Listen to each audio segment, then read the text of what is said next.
All right, Sunday, May 23rd. I made this today. It took me a couple hours. It's Laugan Ma that I made in my own style.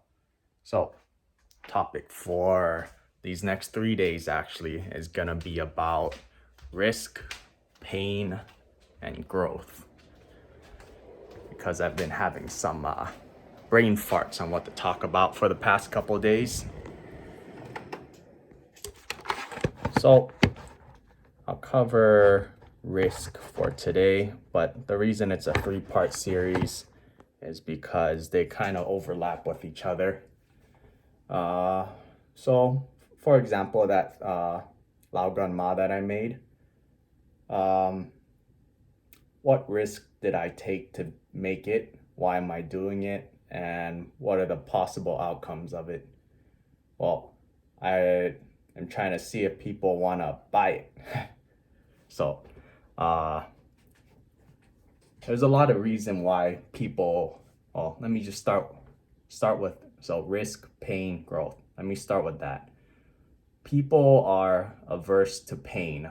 It's like when you lose money in the stock market, you have flashbacks and you don't want it to happen again.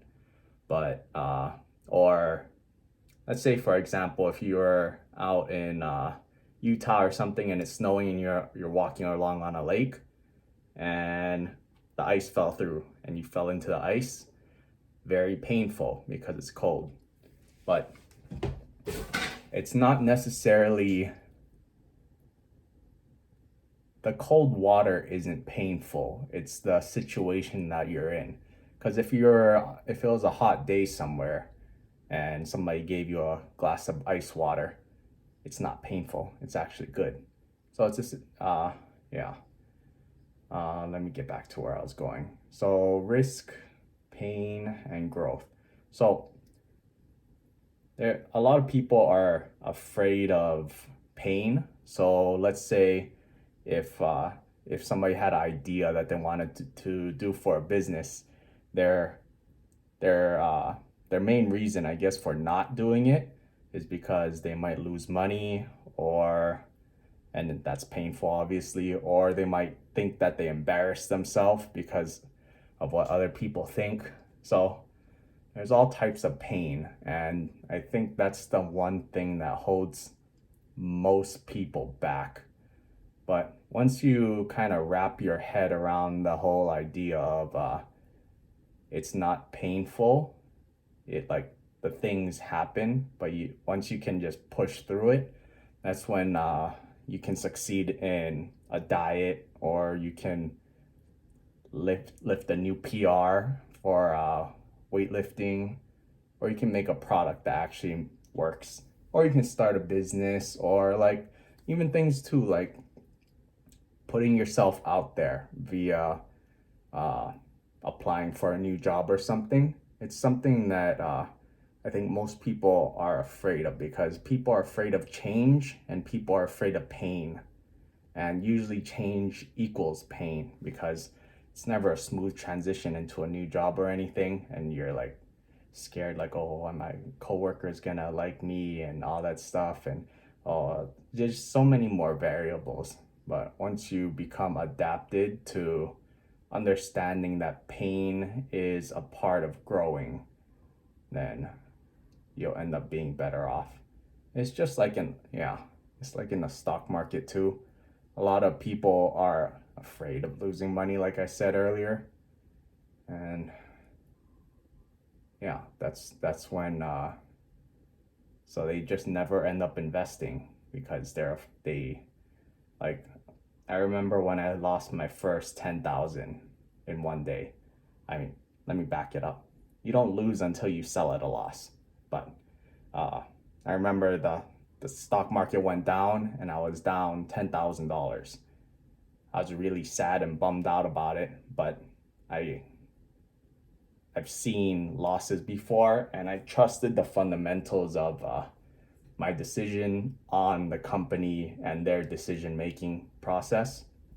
So yeah, the next time I had a $10,000 loss, I didn't care because I became adapted to the pain. And the same happened at every other bracket, like 20,000, 50,000, 100,000.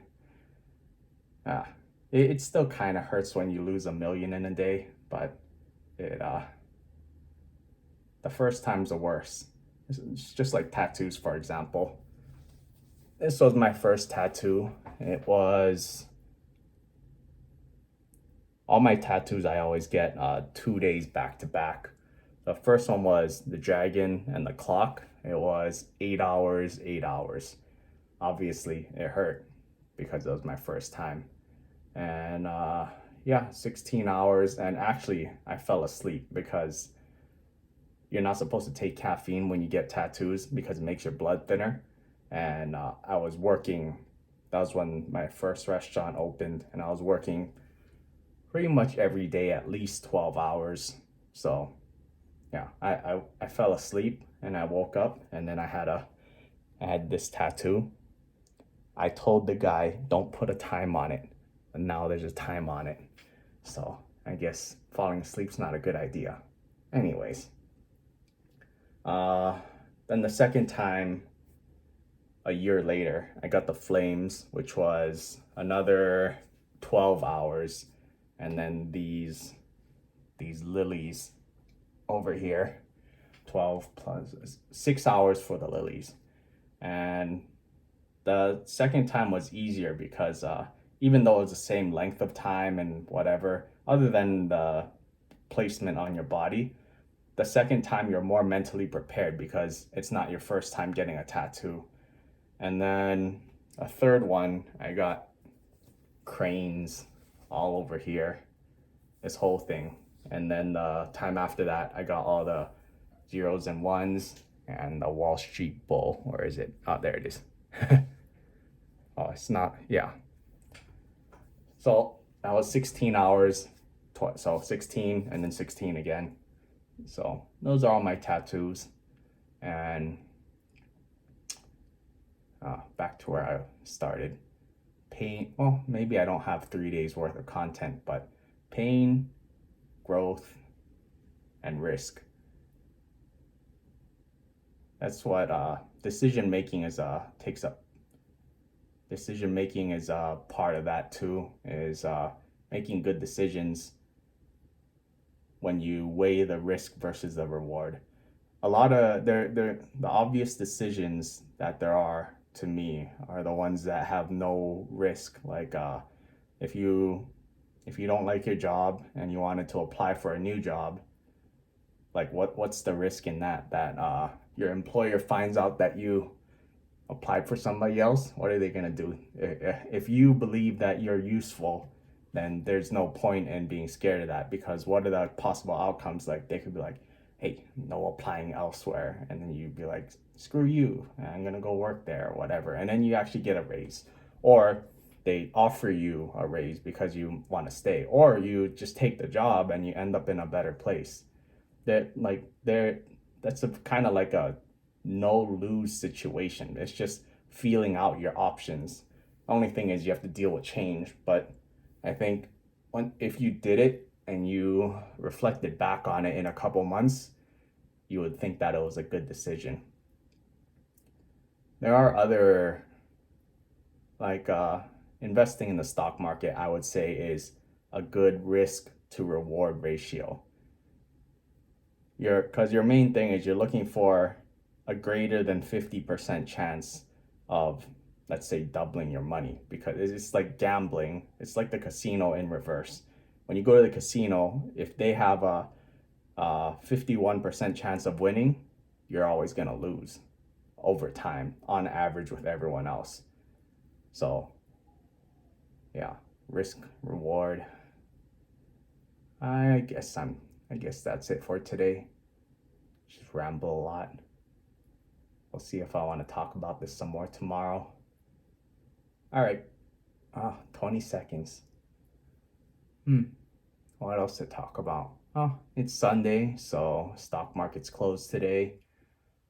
I think I'm very fair. I'm greater than 50% chance sure that this is around the bottom of the market right now. We'll see if I'm right.